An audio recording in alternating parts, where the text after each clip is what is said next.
जो बरसों से जेडीयू का दामन थामे और झंडा लिए पार्टी का कमान संभाले हुए थे विधानसभा 10 का, और आज अचानक से वो अपने फेसबुक आईडी पे एक पोस्ट करते हैं कि मैं जेडीयू से इस्तीफा दे रहा हूं, और सुनने में खबर ये आ रहा है वो जन स्वराज को ज्वाइन करेंगे। ठीक है, ये बात सही है। तो ये तो रायता फैलाए हैं विगत दो माह से हमारे लोग, जन स्वराज के लोग, जन स्वराज के समर्पित कार्यकर्ता, जन स्वराज के समर्पित नेता इस अफवाह को झेलते झेलते उब गए हैं। कल भी मैंने आपके चैनल से ही बात देखा, तो सवाल है कि जब रिजाइन कर दिए तो रिजाइन का बार्गेनिंग क्या होता है। रिजाइन के ढेर पर जो बैठे हुए हैं कि उधर भी टांग अड़ाए हुए हैं, कहीं नीतीश कुमार लास्ट तक जो है हमारे पक्ष में कुछ सोच लें, कुछ फैसले हमारे लिए आ जाए, तो कल जन स्वराज नहीं ज्वाइन करे। इतना स्पेस किस बात की? आप तो इस बात से अच्छी तरह वाकिफ हैं कि भुवन पटेल 1 माह पहले से ही जन स्वराज में आने वाले हैं, और इस क्षेत्र में इस बात का रायता फैला दिया गया है कि जन स्वराज में भुवन पटेल को ही टिकट मिलेगा। ये कौन सी बात है?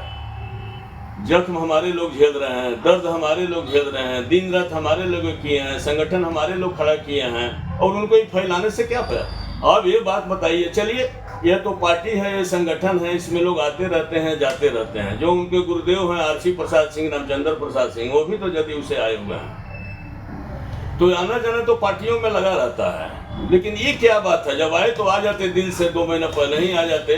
एक तरफ ध्यान रखे हुए जन स्वराज का प्रचार कर रहे हैं कि हम आ रहे हैं, दूसरी तरफ जदयू के लोगों से मिल रहे हैं कि अभी भी कुछ फैसला हो जाए मेरे पक्ष में, अभी कुछ रास्ता निकल जाए हमारे पक्ष में। तो ये कैसे चलेगा? आपने इंटरव्यू लिया तो 5 तारीख का क्या मामला है? जब बेतिया में 10-20 आदमी को अपने लोगों को भेज दिए, प्रशांत जी के सामने जो है उन लोगों को ज्वाइन पार्टी करा दिए, तो 1 महीने का टाइम इसने न लिए। इस बीच में मेरे हक में कुछ फैसले आ जाएंगे कि जेडीयू के तरफ से मेरे हक में कुछ फैसले आ जाए साइड में। बेशक यही चल ही रही है, इसमें क्या दो मत है। बाद में जब देख रहे हैं कि चीजें बन नहीं रही हैं, तो उन्हें मनीष कश्यप को पकड़े हुए हैं, आरसीपी सिंह को पकड़े हुए हैं। यही चीजें हैं। यहाँ के लोग जो है मतलब कि जो कर्जकर्ता हैं उनके हिम्मत पर पानी फेर रहे हैं दिन रात। जो कर्जकर्ता आज पिछले कई महीनों से लगातार दिन रात एक करके जन स्वराज के लिए कार्य कर रहे हैं, और बहुत से सारे जनता इससे वाकिफ भी है और जुड़ी भी हुई है।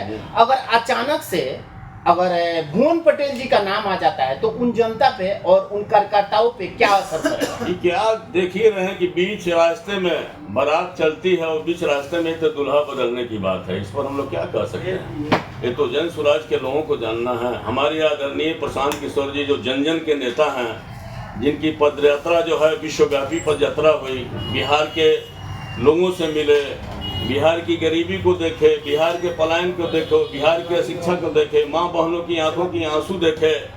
पदयात्रा के समय में उनके पैर में छाले पड़ गए थे, इसकी परवाह हम लोग ने किया। और प्रशांत किशोर जी का दर्द देखकर, बिहार के लिए उनकी चिंता देखकर, बिहार की बेबसी को देखकर हम लोगों ने उनके कर्मों का एक हिस्सा बनना कबूल किया।